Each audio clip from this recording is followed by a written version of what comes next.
pourquoi je vais arrêter ma mercerie Atelier Neko. Salut, moi c'est Margot. Dans la vie, je suis styliste, modéliste, entrepreneuse. Il y a 7 ans, j'ai créé mon blog et ma chaîne YouTube Couture Débutant, la plateforme où vous me regardez sûrement aujourd'hui. Il y a 6 ans, j'ai lancé, on va dire, ma première entreprise qui s'appelle Petit Patron et qui est une marque de patron de couture. Et il y a 3 ans, j'ai lancé une mercerie que j'ai cofondée avec mon amie Charlotte, qui s'appelle Atelier Neko et qui touche à sa fin. Et c'est ma décision. Je me suis dit que ça serait hyper cool de pouvoir vous expliquer pourquoi j'ai décidé de la fermer. Parce que la première réaction, quand j'ai commencé à annoncer que j'avais fermé ma mercerie, Charlotte pareil, ça a été de nous poser la question « Ah, ça marchait pas ?» Et en fait, c'est faux. C'est pas ça. Il n'y a pas que ça qui peut pousser à fermer une société. Il peut y avoir plein de raisons. Évidemment, il peut y avoir la raison de « ça ne marche pas », c'est une excellente raison. Quand ça ne marche pas, ne pas s'acharner est une bonne décision. Mais nous, c'était pas vraiment ça le problème. Je vais pas dire qu'on grattait des millions, parce que peut-être que j'aurais vu les choses autrement. Mais ça marchait, on a une mercerie qui a quand même hyper bien évolué sur 3 ans, qui allait hyper vite. On a même réussi à avoir une salariée en plus de nous et on avait commencé à se rémunérer. Donc globalement, on était plutôt sur une jolie histoire d'entreprise. Sauf qu'il n'y a pas que ça. Il y a plein d'autres raisons. Entreprendre, c'est absolument pas ce qu'on imagine quand on veut entreprendre et qu'on l'a jamais fait. C'est à l'opposé. Ce n'est pas du temps pour soi, ça n'est pas plus de temps, ça n'est pas plus de liberté, ça n'est pas moins de charges, ça n'est pas moins de responsabilité et ça n'est pas ne plus avoir de patron au-dessus de la tête. Il y a pire, il y a les clients. Ils sont bien pires que nos patrons, ils sont bien pires que nos chefs de service, vraiment. Donc entreprendre c'est plein d'autres choses, mais heureusement il y a aussi plein de choses positives qui font quand même qu'on a envie de le faire, qu'on est nombreux à le faire, et moi en tout cas ça fait 7 ans que je le fais. En réalité ça fait plus longtemps, je vais vous l'expliquer un petit peu après, et si je continue c'est quand même que les choses sont pas si dégueulasses que ça. En tout cas elles me conviennent. Mais aujourd'hui, j'ai quand même décidé pour la première fois de renoncer à un projet, de dire stop et de dire j'en peux plus. Alors, ce qui fait que j'ai décidé d'arrêter Atelier Neko, c'est que tous les aléas que je vais vous expliquer m'ont mené à ce qu'on appelle le vaste monde du burn-out. Le burn-out, reconnu ou pas, j'en ai rien à faire, vous pouvez avoir votre avis, mais en gros, une surcharge de travail qui pousse à être épuisé, qui pousse à plein de choses. On peut tomber beaucoup malade, on peut être fatigué, on peut ne plus avoir de goût pour la vie, on peut se poser plein de questions mais pas toujours les bonnes. Du coup c'est un peu lourd. Et je suis passée par là, il m'a fallu un petit peu de temps pour comprendre que c'était ça. Et je vais pas vous dire que j'en suis sortie parce que c'est faux. De toute manière, aujourd'hui, tous les projets sont encore actifs. Donc ce n'est pas possible que j'en sois déjà sortie. Par contre, je suis plutôt sur la pente de... On va vers le bon, on va vers la belle voie. Je vais vers la bonne lumière, pas celle d'en haut. Hein. Voilà. Donc, pour vous résumer et reprendre un peu les choses, entreprendre pour moi c'était une évidence. C'est vraiment quelque chose que j'imaginais depuis toute petite, très très petite. Je savais pas encore ce que c'était qu'être chef d'entreprise. En plus, je viens d'une famille de fonctionnaires, donc j'avais pas d'exemple autour de moi. Mais je savais déjà que j'avais envie de créer, donc de créer de mes mains, c'est pour ça que j'ai pris une voie très artistique, et que j'avais envie vraiment de créer de A à Z. Et j'ai toujours été hyper intéressée par les notions de marketing, de communication. Ça se voit, j'ai pas fait des études là-dedans. J'aurais peut-être dû, je me serais éclatée, mais j'ai bien aimé mes études. Moi j'ai fait S-Mode à Roubaix, qui est une très belle école de mode où j'ai appris le stylisme et le modélisme. Mais... pourquoi je vous raconte ça? C'est parce que quand j'étais adolescente, c'est là que j'ai rencontré Charlotte pour la première fois. Je crée des petits bijoux et je cousais déjà chez moi. J'ai la chance d'avoir une maman créative qui m'a emmenée dans la vie du loisir créatif. Et du coup, je participais à de modestes événements de créateurs pour les jeunes, comme moi, adolescents, où on proposait, on vendait en fait nos produits. Alors c'était pas forcément hyper simple parce qu'il fallait avoir les parents, etc. parce que on était mineurs, etc. Bon, bref, ça c'est la partie entreprise qui n'a plus rien à voir avec aujourd'hui puisque tout le système a changé. Mais toujours est-il qu'à cette époque-là, par le biais de ces événements-là, j'ai croisé une jeune fille qui avait à peu près mon âge, un peu plus, et qui était elle aussi très entrepreneuse dans l'âme. Alors par contre complètement différent puisqu'elle a un papa entrepreneur, donc je pense qu'on a des visions qui sont pas les mêmes parce qu'on n'a pas aussi la même histoire de vie. Avec Charlotte on s'est croisés, on était adolescentes, on vivait pas dans la même ville, donc on s'est connus dans ces événements-là et on s'est un peu perdu de vue. On s'est recroisés à S-Mode, on n'était pas dans la même année. Quand je suis rentrée en première année, elle était déjà en troisième année, et du coup on s'est recroisés là et on s'est reperdu de vue. Après ses études, elle est partie à Paris. Moi j'ai continué mes études parce qu'il fallait que j'aille au bout du diplôme quand même, surtout qu'il était payant donc on va aller au max. Et je l'ai recroisé après parce que moi aussi je suis partie vivre à Paris puis on est rentré pas en même temps dans le Nord et le hasard des réseaux sociaux, merci les réseaux sociaux, et ben fait qu'on s'est croisés, on s'est rendu compte qu'on vivait à 2 km l'une de l'autre. Et du coup on s'est recroisés et là on s'est plus lâché. Donc pendant des années en fait on s'est énormément soutenus parce que ce qui est très amusant je trouve c'est que sans le savoir puisqu'à cette époque là on s'était perdu de vue, on a lancé notre société le même mois de la même année parce qu'elle aussi elle a une autre entreprise qui s'appelle Mimi & Cookie qui fait des vêtements et accessoires pour enfants et moi je lançais Petit Patron. Petit Patron c'était mon premier on va dire vrai projet avec une vraie structure juridique etc. Et donc on s'est beaucoup soutenus pendant plusieurs années, chacune dans nos secteurs, etc. On a fait des petits projets ensemble, on aimait bien, et en fait on se charriait un peu sur le fait qu'on aimerait bien qu'il y ait une petite mercerie qui se lance, qui soit un peu plus originale, parce qu'on adore la couleur toutes les deux, on adore les motifs, et on était toujours un peu chafouinés de voir que les motifs étaient toujours attachés à l'enfance, et qu'en tant qu'adulte il fallait que ça soit un peu chiant. C'était pas notre univers, donc on s'est dit on a les compétences, on est styliste, on est modéliste, on a de l'expérience dans le milieu, on a nos contacts, on a les fournisseurs, etc. Parce qu'on a toutes les deux travaillé à Paris en tant que styliste ou modéliste pour des entreprises. Donc cette expérience qu'on avait acquis avant, on s'est dit, elle peut être utile. Et c'est comme ça qu'un jour, sur le pas de sa porte, on s'est dit, vas-y, on y va. On s'est lancé dans l'atelier Neko. On avait toutes les deux nos sociétés.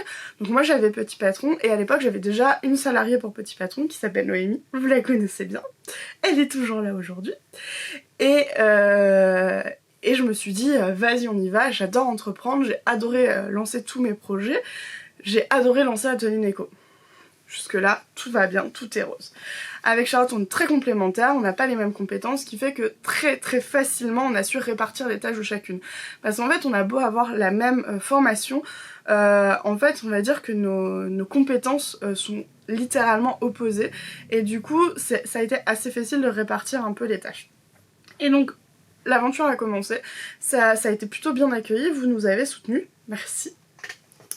Et moi j'ai découvert un vaste monde qui n'était pas celui que je connaissais, parce qu'avec Petit Patron, ou même Couture Débutant, je faisais que des choses pour le digital, qui n'étaient pas palpables. Aujourd'hui, vous le voyez, ça c'est les fins de stock, parce que comme on est en train de fermer, on vide les stocks, c'est du produit physique. Donc il a fallu que j'apprenne un peu tout ce nouveau monde qui était un grand mystère pour moi, de trouver la matière première, de la valoriser, de la mettre en ligne, de préparer les commandes, de découvrir l'envers du décor, le SAV propre aux commandes physiques, la gestion de la poste, la gestion de Mondial Relais, les colis qui se perdent, les colis qui sont volés.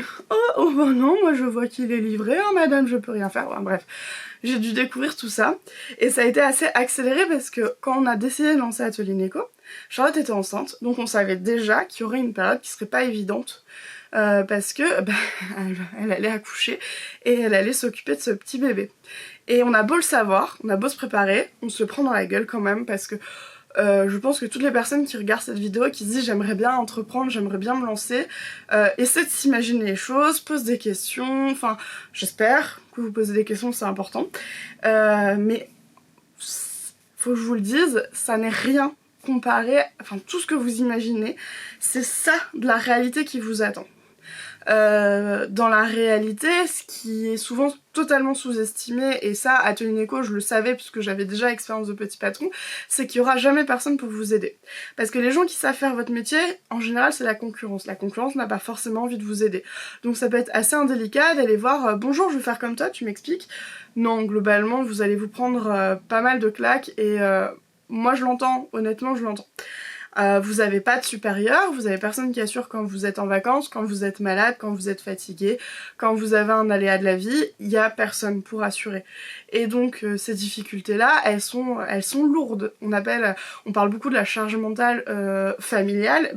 Faut savoir que quand on est entrepreneur, on a une charge mentale de l'entrepreneur. Vous ne dormez pas parce que vous pensez à votre entreprise. Vous partez en vacances, vous vérifiez les chiffres, vous êtes connecté sur votre boîte mail. C'est impossible de fermer la porte, parce que si vous fermez la porte, il peut y avoir des conséquences qui sont hyper graves. Pour la petite histoire, je venais juste de lancer Petit Patron depuis quelques mois, et je suis partie en vacances en Thaïlande avec mon frère et ma soeur. Voyage qu'on préparait depuis des années, c'était un très joli cadeau de nos parents, et le jour de notre arrivée, on arrive à Bangkok. Comme à mon habitude, je me connecte pour voir si ça se passe bien sur Petit Patron, et je découvre que le site a craché. Et là, j'ai regardé mon frère, ma soeur et toutes les personnes avec qui je voyageais partir visiter Bangkok. Et moi, je suis restée à l'hôtel toute la journée parce qu'il fallait que je gère ça et que j'étais toute seule, qu'il y avait personne qui pouvait le faire à ma place et que j'avais pas les sous, en fait, de sous-traiter. Parce que c'est ça aussi, on me dit souvent, mais t'as qu'à sous-traiter. Et les sous, on les a pas. On gagne pas des millions, on les a pas. Donc tout ça pour dire que Atelier Neko, ça a été une méga découverte qui parfois était assez dure parce que c'était ça qui s'ajoutait au reste, et puis c'était quelque chose que j'avais pas forcément anticipé. Ça a aussi été des super découvertes. Moi j'ai appris sur moi, et ça m'a ouvert aussi des portes et une vision pour Petit Patron.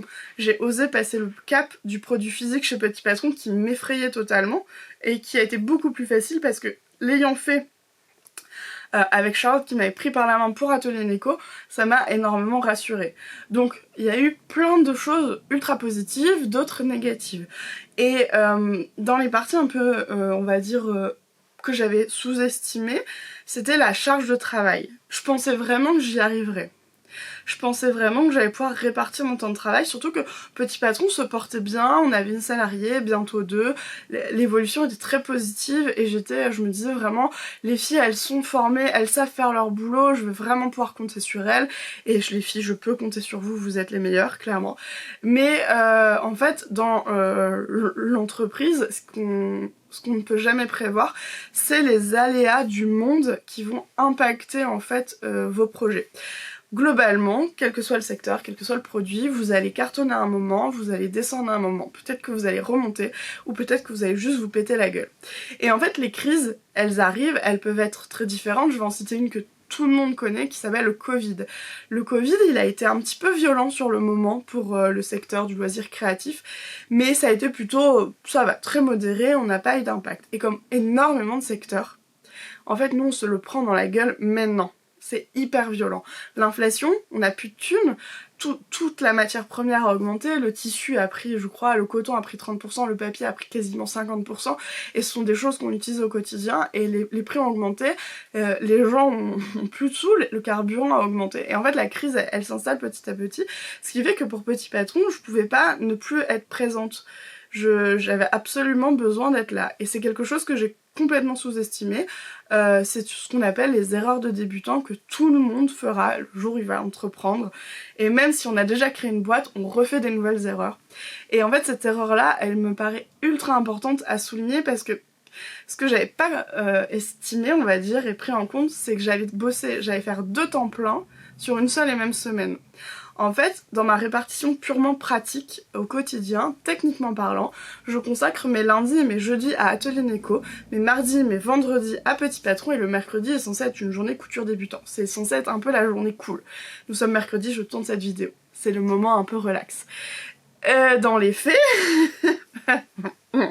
Dans les faits, je travaille du lundi au dimanche, je me connecte tous les jours quand je pars en vacances. Alors je m'empêche pas de partir en vacances, je suis quand même très heureuse de ça, mais il faut savoir que les personnes avec qui je voyage, que ce soit mon mari ou mes proches, connaissent par cœur le rituel du petit déjeuner où moi je suis devant un ordinateur à vérifier les chiffres, à vérifier que tout va bien. Même si je vais pas forcément y consacrer ma journée, je jette un œil tous les jours, je ne peux pas m'en empêcher. L'expérience a fait que plus d'une fois pendant mes vacances il y a eu des bugs. C'est comme tout le karma s'attaque à toi au meilleur des moments. Faut que tu sois au bout du monde, ou il faut que tu sois sans internet pour qu'il y ait un vieux bug de merde qui vient te faire chier. Et le petit secret, c'est que en fait tu n'es pas... Personne n'est irremplaçable, donc toi et ta société, vous êtes remplaçables. Donc si vous avez un bug, que les vacances sont là, que ça ne marche plus pendant 2 semaines, parce que vous avez pris 2 semaines de vacances, mais les gens, en fait, très peu vont vous attendre. La plupart vont dire oui, mais moi je voulais ce produit-là, je vais aller le chercher ailleurs. Et ils vont se rendre compte que ailleurs, c'est aussi chouette. Et donc ces gens ne reviendront peut-être jamais. Et c'est ça l'impact qui est dur. C'est que quand on fait des pauses pour les vacances, etc., ça ne dure pas que le temps des vacances. Il y a un temps de récupération d'impact. Il faut entre 3 et 6 mois pour annuler ces 2 semaines de vacances. Et ça, c'est pas forcément évident. Après, on apprend à doser, on trouve des solutions, etc. Ça se dose. Mais moi, j'ai trouvé que c'était assez difficile de gérer 2 sociétés en simultané. Ces derniers temps, j'étais quand même hyper fatiguée. J'ai commencé à avoir plein de problèmes de santé qui ne sont pas graves. Mais voilà, je me tords de la cheville, j'ai mal au dos, j'ai mal au ventre, j'ai mal à la tête, enfin... Et tous les jours, le jeu préféré, je pense, de mon père, c'est de me dire « t'as mal où ?» Et ça, on appelle ça un peu les symptômes du le corps te dit que t'as mal, le corps te dit stop, le corps en a marre. Et il y a plein de gens qui me disent ton corps il te dit stop là, ton corps il te dit stop. » Et moi je suis là, oui mais en fait, j'ai pas le choix. Si, j'ai le choix de fermer ma société, mais je suis à mon compte. J'ai pas de chômage, donc si je m'arrête, j'ai pas de chômage aujourd'hui. Ma retraite, déjà que je cotise quasiment pas, mais alors là, voilà. J'ai une assurance santé qui est au minimum. En fait, tout est privatisé. J'ai dû m'ouvrir une retraite privée, j'ai dû me prendre une vraie bonne complémentaire de santé. Il faut savoir que du coup, moi, mon employeur ne prend pas 50% de ma mutuelle. Mon employeur, c'est moi, je la paye à 100%. Hein. Et en fait, ces petites réalités-là font que je me suis pas assez écoutée et j'ai commencé à vraiment être très fatiguée. À en avoir marre aussi, soyons honnêtes. J'ai commencé à en avoir marre de tout.